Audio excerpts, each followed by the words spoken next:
A hostile shore, a freezing sky. Over salt-bleached dunes, sentinels watch out the sea. The fallen, long forgotten. The nature of that burial is like nothing we've ever seen. A mission, a sacrifice, unremembered.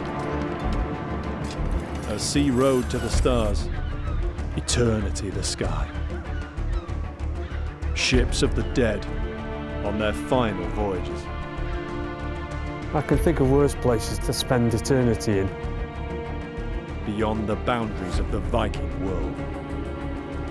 If you find something very special, it's history changed like this. The ones who went before left to history in the Viking burial ships of Estonia.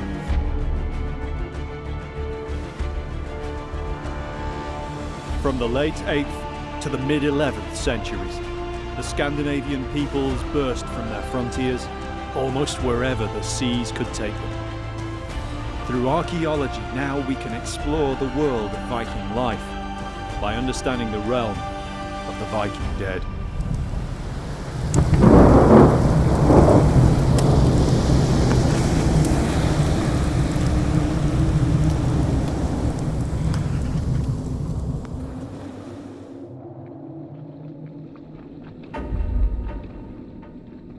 History tells us the Viking Age began with the traumatic events in northeast Britain in AD 793. Scandinavian ships were not unknown around the coasts of England. They were maybe a welcome sight, bringing trade goods and news from across the North Sea. But when a famous Christian monastery was suddenly sacked, that all changed. Shockwaves went through not just Britain, but across the Christian world. So the page turns and a new period begins. But did the Viking Age really begin like this, so abruptly? The classic start of the Viking Age has usually been taken to be the raid on Lindisfarne in 793. But that's a very artificial way of viewing what at the time obviously was just life. We invented the Viking Age. No one woke up and said, blimey, the Viking Age tomorrow. While perhaps not overnight, the change did occur over just a few decades in the late 700s. The few records we have show a steady increase in raiding, until in the 800s, the upsurge is so great that we define it as a new age of the Vikings. But as so often with history, the edges of these ages are blurred. Scandinavians didn't just appear out of the blue, like a previously unknown culture. Evidence in archaeology and literature, epic poems like Beowulf, suggest Scandinavian influence in Western Europe and elsewhere, centuries before the year 793. It's clear that Scandinavians are visiting England, visiting the West, long before the Viking Age. What is changing there is that these familiar people are coming with violence rather than with goods to trade. The question is why? There's no one single answer that explains why Scandinavians started to move out into the wider world. As ever though with human history, it was a confluence of push and pull factors. Things that forced and things that drew people. Above all, when we think of Vikings, we think of their raids for loot and plunder. But in the early part of the age, they didn't really have a coin economy as such. It wasn't about the cash itself, but what it could get you back home. The Vikings are not just the people in those longships. They're a whole culture back in Scandinavia. The raiders are part of that. They're part of a way of life.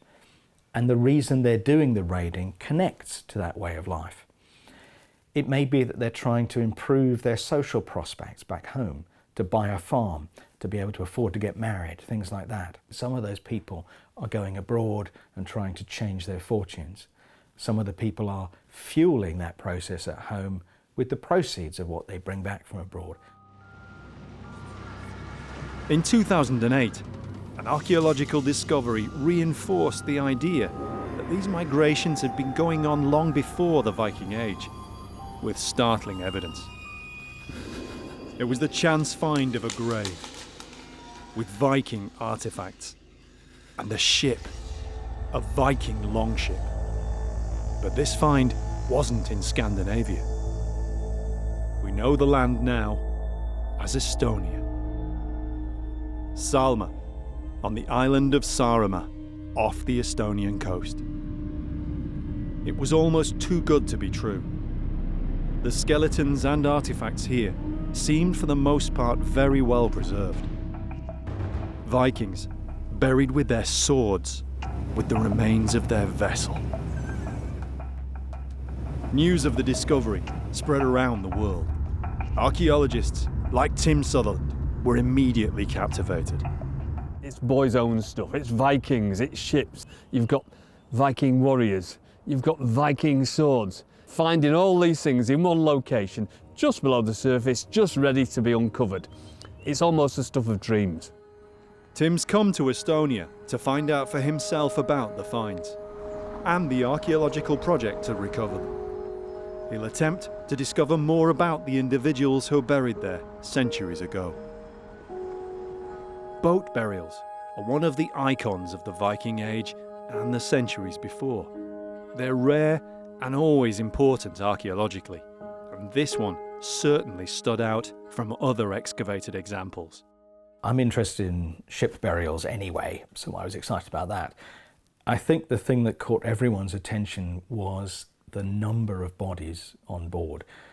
Before the first boat, the smaller one, was discovered, I think the largest number of bodies buried at the same time in a boat was 4. At Salme, there were 7 bodies, in itself the most ever found in a ship burial. And later, that number would increase. This was just the beginning. It's truly astonishing. The nature of that burial is like nothing we've ever seen. Geology and soil always affect archaeology, especially in the preservation of bone and artifacts. At Salme, the boat itself had completely disappeared.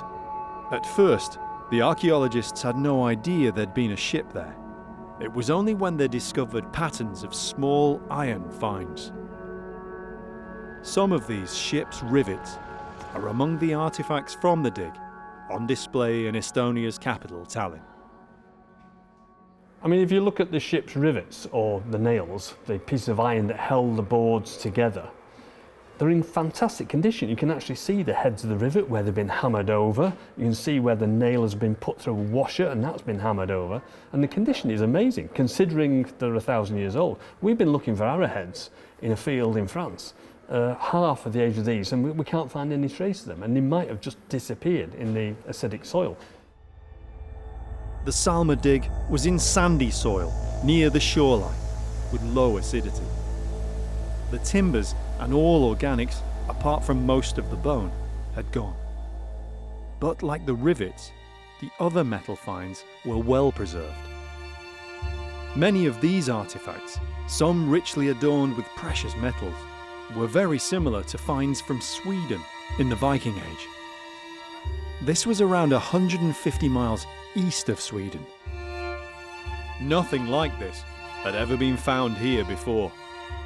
What was going on? This is how Salme began to change perceptions of this part of the world in the Viking Age, for archaeologists and historians. John Haywood is an historian and writer. He travels and lectures widely in Scandinavia and the far north. It's through archaeological finds that you begin to be able to place Vikings in places that we didn't know they were, and in many cases at times that we didn't know they were there. When the Salme finds were carbon dated, this is exactly what happened. The artifacts and bones couldn't have been from the accepted Viking Age. This is a find of basically a burial of 2 ships full of Viking warriors that dates from around about the middle of the 8th century. And that is about getting on for half a century before we conventionally think about the Viking Age even having begun. The finds dated to approximately 750 or even as early as 700 AD. Vikings before the Viking Age. The Baltic Sea is a kind of Mediterranean of the north. It's enclosed by North Germany and Poland, as well as Scandinavia and the Baltic countries. We think of the Viking Age beginning as Scandinavians came westwards to Britain, but it made just as much sense for them to head eastwards. To us, looking at the Baltic, the far side of the Baltic, it seems like it may have been the edge of the world. Certainly, if you were living in England or Francia, the Baltic was probably even slightly over the edge of the world. There's a scarcity of written records from this time. Most of the sagas that give us some understanding at least of Scandinavian culture are from several hundred years after the Viking Age ended. So Viking history in the Baltic and elsewhere is driven very much by archaeological finds like Salme. And it seems there was a lot more going on than was previously suspected. I think one of the things that the Salme find is really telling us is that there is a whole world of interaction in the east, in the Baltic. This is not unknown territory for the Scandinavians. Tim is travelling to see the site for himself. Guiding him is one of Estonia's most experienced archaeologists and the man who led the excavation team, Jüri Piets. The region, in Viking times and before, must have been remote, a wilderness. Jüri was used to excavating in the area, so he was given the task by the Estonian Heritage Board. Ja kuna ma olen töötanud üle 20 aasta Saaremaal mitmesuguste erinevate ekspeditsioonidega ja mul olid tuttav nii ümbrus kui ka kohalikud inimesed ja nii muuseumitöötajad, siis oli üsna loomulik, et see ülesanne usaldati mulle. This part of Estonia is still sparsely populated. It's easy to imagine it's hardly changed in centuries. The overland part of the journey is long enough now. Back in the 8th century, there were probably no roads here at all. And just as back then, the rest of the journey is by sea, to Saaremaa Island. The coastline around Salme is flat and featureless. There are miles of dunes, inlets and islands. It's a haven for wildlife. When unexpected burials are discovered in this part of the world, particularly mass graves, it's usually assumed that they're far from ancient. The area was heavily fought over in both World Wars. In 1944, Nazi German forces, pursued by the Russian Red Army, retreated through Salme, possibly right over the gravesite, leaving many dead from both sides. Most are buried in the island's war cemeteries, but many still lie in unmarked graves. Under the Soviet Union, Saaremaa then became a restricted area, closed even to most Estonians until 1989. So when construction workers unearthed the bones, people assumed at first that they were the remains of 20th century soldiers. But Jüri and the team of archaeologists he put together soon got to work and found otherwise. A colleague of Jüri's at the University of Tallinn, Raili Alimai, is an osteoarchaeologist. I remember, actually, Jüri Piets called me and asked that, Raili, please come with me. They have found something in Saaremaa, and please come with me. There are human skeletal remains. We didn't know that these skeletal remains are in the ship, actually buried in the ship. It was beneath the upper layers of skeletons and artefacts that the iron rivets were found. Like the others, Marga Konsa from the University of Tartu was surprised to find that it was a boat grave. They're known in Scandinavia, Britain and Western Europe, but none had been found before in Estonia. I think the first difficulty what we had we didn't know how to excavate the boat. It was first boat, prehistoric boat in Estonia. It is not very scientific, but we started Googling how to excavate a boat burial. Marga and the team adapted to the task and carefully recovered hundreds of rivets, accurately recording their positions, so they were able to bring the lines of the long-disappeared boat back to life. All the while there was the pressure not to hold up construction work too long. The archaeologists also found themselves under pressure of a different kind throughout the excavations, mainly due to the site's location. As well as the main road, it was right by a school building. Hundreds of people visited us and they asked questions, and jury was very polite and always explaining and discussing and all the things. First, it was a little bit disturbing, and I haven't used to do my job like some rock star or celebrity. Maybe it sometimes was a little bit difficult even, because we have photos when we have nearly 100 people watching what we are doing. The school's teachers incorporated the dig and the history of the period into their lessons. I have not seen such interest and respect towards archaeological sites like in Salme. The constant interest throughout the dig was paid off when the archaeologists were able to show some fascinating results. When the excavation was complete, it created a vision of how the burial must have appeared at the time. The grave contained the 7 skeletons. They were inside a wooden boat, a small craft with maybe 6 or 8 oars, possibly a mast and sail.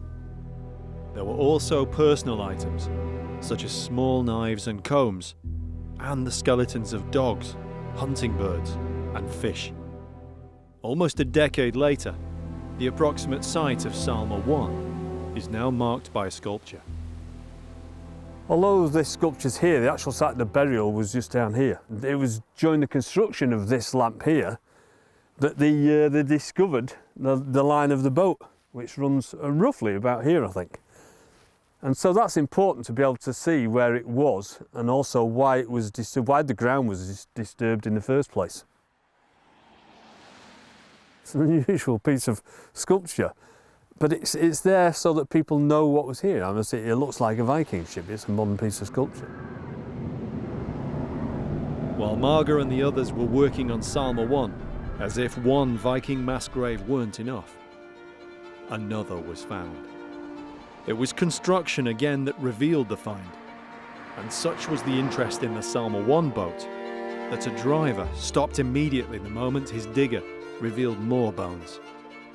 The Estonian Heritage Board were grateful that another precious archaeological context could now also be saved. This find, Salme 2, seemed even more exciting than the first. It was just 40 meters south of Salme 1. There were skeletons and many more artifacts, including swords. Again, there were many rivets. So Yuri's team now knew they had 2 ship graves on their hands. And this was much bigger than the first. Salme 2 looked like a warship. There were the same knives and combs and other personal items as before, yet this ship was different. It carried a cargo, so far unique to archaeology. More and more skeletons were found within the hull. 41 individuals, all males. Among, beneath, and around them were the remains of shields, knives, and swords. No one had seen anything like it. The men had been deliberately laid to rest inside the boat. The archaeologists could only wonder at the rituals that must have taken place.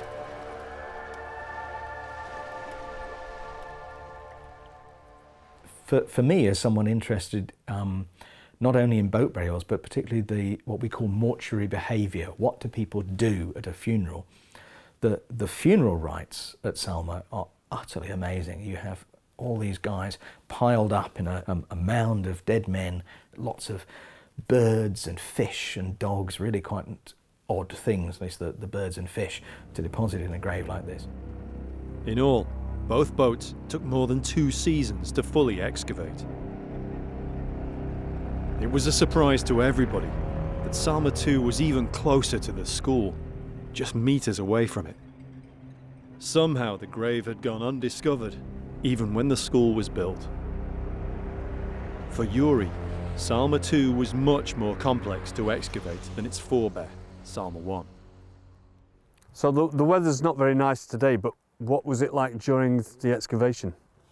No üldiselt oli meil ka selliseid halbasid ilmasid, eriti sügise poole, kui ekspeditsioonid läksid pikale venisid. Not only is it a multiple grave, but also it is in a ship. So what was it like when you first found it? It must have been an incredible feeling. Ja see oli kindlasti väga selline tohutu üllatus oli. Kõigepealt me ei uskunud, et siin üldse laev siit välja tuleb. Ja siis muidugi jah, sellega koos tuli ka siis muidugi selline tööpinge ja kaevamise muutusid selliseks väga täpseks ja korralikuks. The school children saw daily the ship's cargo of the dead emerging one by one from the sandy soil. Ja üks põhiline küsimus oli see, ja imestus oli, et kui ilusad valged hambad nendel on. Not only bones, but swords and other weapons littered the grave. Some were decorated with precious metals and even jewels. One of the problems is the question of security, because obviously if you are excavating over a long time, you have things in the ground that you need to leave in the ground. Obviously, there is a ship full of Viking swords. No me elasime siin kõrval ja üldiselt me pidasime kaevamist kogu aeg silma peal ööpäeva ringselt ja meil oli väga hea valvekoer oli. Napoli mastif ja see oli argument. I just picture that. Yeah, a guard dog sitting over the mass grave of people. It must have been a really weird sight. Napoli mastif. And from what we can see here, it is so lucky that the site survived, because there are electric cables running through it and there is a road running through it. In fact, the excavation revealed that Salme 2 had had narrow escapes even before the school was built. A Second World War soldier's grave was dug right by one side of it, and there was a bomb crater on the other. It was as though something had wanted the grave to survive for posterity. But what did they learn about the site back in Viking times, when the men were buried here? So at the time of the excavation, was it very similar to it is now? Obviously there is a school behind us, lots of trees and the roads and everything. Was it very similar then? Ma ei usu, et sel ajal, kui siin toimus see sündmus, Salme sündmus toimus, et sel ajal siin puid kasvas. See oli ilmselt lage rannaäär ja siia lihtsalt tõmmati laevad siis mingil põhjusel randa ja võib-olla nende võrdluses peeti siis lahing maha. With no evidence, it's hard to be sure what happened. Perhaps the boats had put in here. They could have been part of a small fleet, traders, or a raiding flotilla. Maybe there was an outpost or settlement here. But something befell their crews. When all the finds underwent recording and conservation, it was clear that there was strong contrast between the two boats, and not just in the numbers of skeletons. There are not so many artifacts in the first boat. And when the second boat was found and we had the opportunity to compare the artifacts, it's quite obvious that they are different kind. In the second boat there are lots of higher status artifacts, but they are not present in the first boat. It could be that there are social differences between those men. It looked like the smaller boat was for the servants or attendants. So who or what were the higher status men in the larger boat? Perhaps the artifacts they were buried with can provide answers.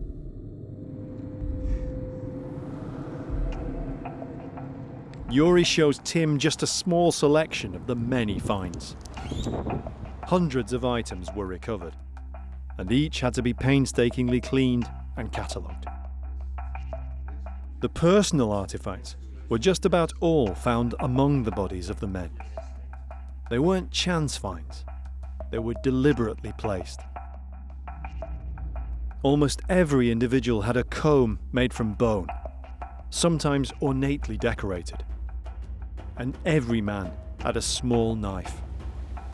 By far the most numerous personal artefacts, though, were gaming pieces. There were more than 200.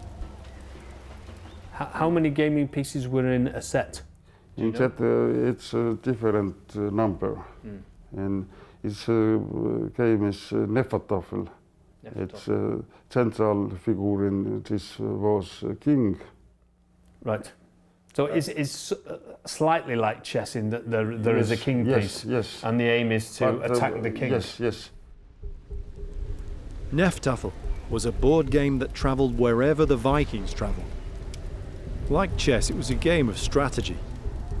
And it was obviously important to either the dead or the men who buried them, or both. The object was for one side to try to capture the king, while the king's defenders had to try and help him escape. The most distinctive piece then was the king piece. These look to me as if they have been turned on a lathe. They put it on a lathe and then they've turned put it in lathe and grinded and polished. The artifacts certainly seem to build a picture of the culture in which these men lived. Whatever their rank in the hierarchy, this was a warrior society. Strategy, skill, guile and strength were all prized attributes. We tend to think of gaming pieces as a rather elite kind of object. They're a sign of, almost like a sign of intellectual pursuits. You have the leisure time and you have the brain power to play strategic games. At Salme, the gaming pieces are mostly just strewn over the dead. There's several hundred of them. And we can picture whoever it is that's burying these guys, almost like sowing seeds. They're just strewing the gaming pieces over the bodies. Presumably the bodies of their friends, people they knew. It's quite a scene. There was one gaming piece among all the others in the burial that's still the subject of much debate. In the centre of the pile of dead men, there's one particular body that doesn't really have gaming pieces on him, except for one, and he has the king piece, and he has it in his mouth. We shouldn't really speculate what that means, but you know, it certainly stirs the imagination. When it comes to the artifacts from the site, it's impossible to see past the other items buried with each man. The swords. There are classic double-edged Viking swords, large single-edged langsaxes, and shorter machete-style scrammus axes. Obviously they're a kind of iconic object for the Viking age. They're the thing that every proper Viking ought to have and so on. But I think before Salme, we'd never really imagined that everyone on a mission like this might have their own sword. There are literally more swords than men. It's also interesting how they're buried. Not all of them are buried in the same way. So the single-edged swords are placed with the hilt down. And then if we look at the double-edged swords, they've been bent up, they've been burned, we sometimes say that weapons are killed, weapons are deliberately broken. This isn't unique to Salme. It's common in Viking burials. But rarely, if ever, is it seen on this scale. It points to some kind of meaning in the burial ritual. There's been a lot of speculation about what that means. Are they killing the weapons because they're accompanying someone else who has died? So must the objects die along with the dead person? Is it a way of making them usable by the dead in the next life, where they're going? Or is it instead a kind of protective measure for the living, so that the dead don't return and annoy you? I suspect that this neutralising of the weapons is a protective measure, but we can't be sure. The gaming pieces, the personal items, the higher status men in the larger boat, lower status in the smaller. It's a glimpse into a very structured society. What of the dead themselves? Analysis of all the bones is still ongoing, but some evidence has already been found about what might have happened. And what kind of men some of them might have been. We're surrounded by some of the Salme burials. I mean, did you know how big it was, or was it just the top skeletons you could see initially? At first we saw the top skeletons, 6 skeletons, but then we cleaned around the area and we saw skulls one by one appearing up. Most of the skeletons in Salme 2 were found compressed in one area of the boat, ahead of where the mast would have been, almost like a cargo. Riley and the team had to gain an understanding of the complex and compact space that they were excavating. So there are a lot of artefacts, there are obviously lots of skeletons, and they're all mixed up. But in order to record all that, you need a lot of detail and lots of different people who have different specialities. You're the archaeologist. So how does all that work in terms of putting it all together? For me, it was the most important to get overview how the bodies have been put into the ship and how they are placed and how they relate to each other, and that's why we used GPS. By carefully logging the position of each skeleton, Riley was able to create a 3-dimensional record of the grave. From the way the bodies had been placed in the grave, Riley soon formed an impression of the dead, perhaps a clue to who or what they had been. It's like a military burial. It's very regular. They are buried in layers. It's almost like a formation, a parade order, a hierarchy. Or, simply stacked in layers, a ghostly cargo. It was evident from early on that these men hadn't died from natural causes. You've said that there is lots of evidence of skeletal trauma. Can you show me some of it? Yes, please? there are. For example, this skull has multiple trauma. Right, so that's quite obvious. So that's one there. So that almost looks like a stab. It's almost in the shape of a sword, isn't it? Yes, might be. But that one looks more like a slice. I've seen quite a few skulls with trauma on. So to me, that looks like a long blow that's gone into the side. And in that respect, they are typical sword wounds or axe wounds. And in cases of Rwanda, where they're using machetes in the 1980s, you get exactly the same trauma on the skulls, which is really disturbing considering it's a few decades ago. Whatever happened, it was brutal. Around half of the skeletons, where bone has survived, show trauma. This and other evidence enabled Riley to come to know skeletons as individuals. 2 in particular stood out, both from Salme 2, the higher status men. Exploring their trauma brings perhaps faint traces of what befell the group. The first lay only just beneath the surface. Broad and strong, probably in his late 40s. He was on the very top layer of the grave, as if standing sentinel over the rest. The first thing I noticed was his right arm. Yeah, I can see. There's something very distinctive about this one then. It has multiple cuts. It's chopped into pieces. It literally chops into pieces. Yeah. The man had been in a serious fight, and it was the last he ever fought. Now you can see that these strokes come from the same direction, the same angle. Yeah, it's 1, 2, 3, isn't it? That definitely looks like somebody's hacking at somebody like this. So somebody is attempting to disarm him in the most graphic way possible, and that is to chop his arm off. That's very... Then he was put back in the grave with the sword in his hand again. Yeah. Very weird. That is fantastic. And this wasn't all. Riley found the skeleton was covered with weapon trauma. It's as though the individual was first wounded, then overwhelmed. So that's the back of the lower foot. Yeah, this is Yeah. left foot. So somebody has slashed at a foot. It would really hurt, but it wouldn't really disable them, would No. it? No. Painful, but you could work. You can still fight. He's got wounds to the feet, he's got wounds to the arm, and he's got wounds to the head. Are there any other wounds on him? It seems he took everything that was thrown at him, but still they had to be brutal to finish him.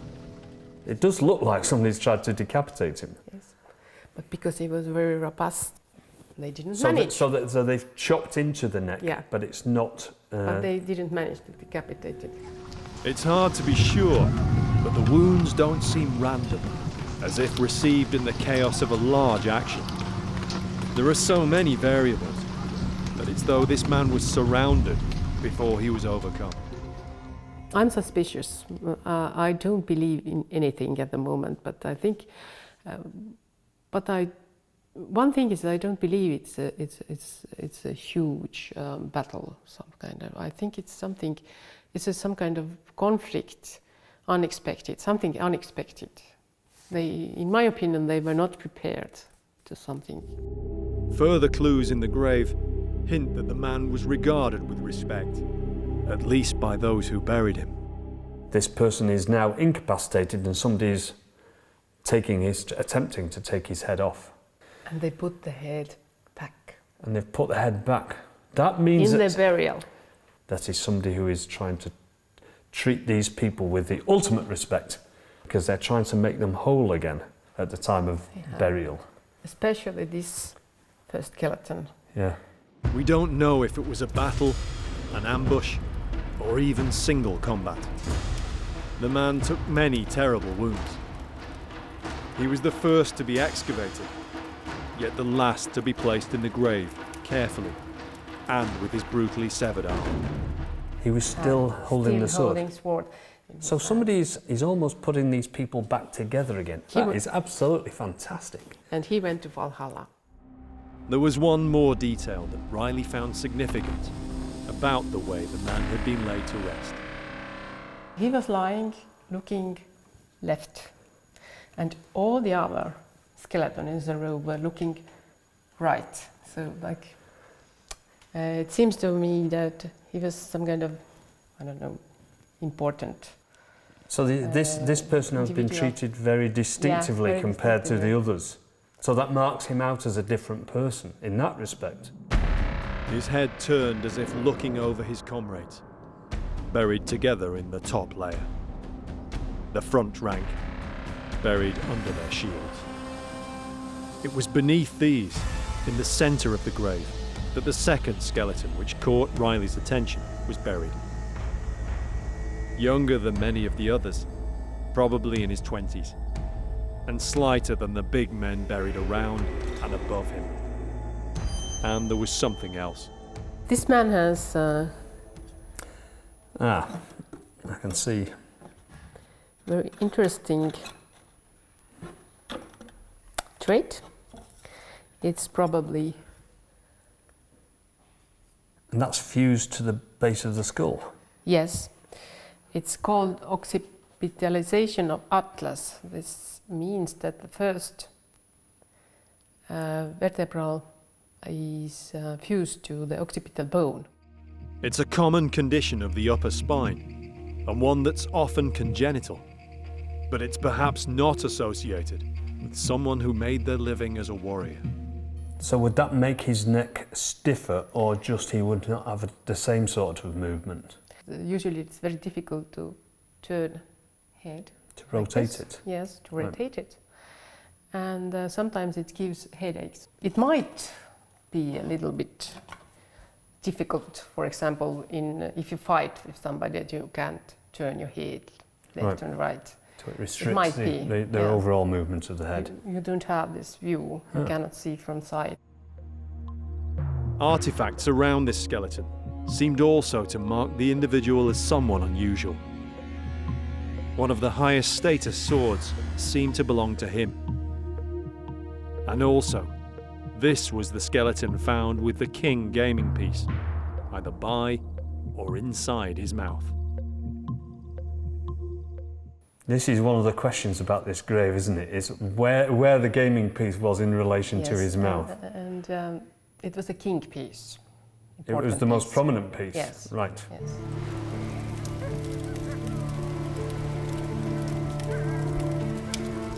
So that is tempting to suggest that it was given to him because he had a position of status, or it could be completely accidental. I could say it could be accidental also. Yeah. Because sometimes these kind of small items move in the grave. It was covered like a carpet of gaming pieces. In this area, a lot of gaming pieces were found. Yeah. This was not the only one, so that's why I think it might be accidental also. Yeah. It might be intentional also, so it's difficult to say today. Was it chance? Or perhaps intended? The only way of marking him out for sure to the recipients in the next world.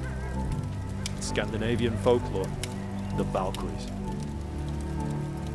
2 individuals among more than 40. One older, probably a soldier, perhaps a defender, singled out in a position of honor in the grave, as he was in life, perhaps in duty. Another younger, slighter, perhaps well-born, richly equipped, a leader, a noble, or simply perhaps a treasured son or brother. We're unlikely ever to know for sure. DNA and other analyses are yet to be completed. Perhaps they will bring some answers. It's an astonishing find, and we're only just starting to understand what Salme really means. So I think in the coming years there's going to be a number of really quite interesting revelations coming out of that project. But the essence of the way these men were laid to rest conveys something in itself. It seems to me that it's some kind of honor. It's a question of honor and dignity, and maybe it's the rule that you treat other people like you want them to treat you when you are dead and lying in a battleground or wherever. You know. I think maybe they had this kind of thoughts. The Salme graves remain one of the most intriguing and compelling finds from the Viking Age and before.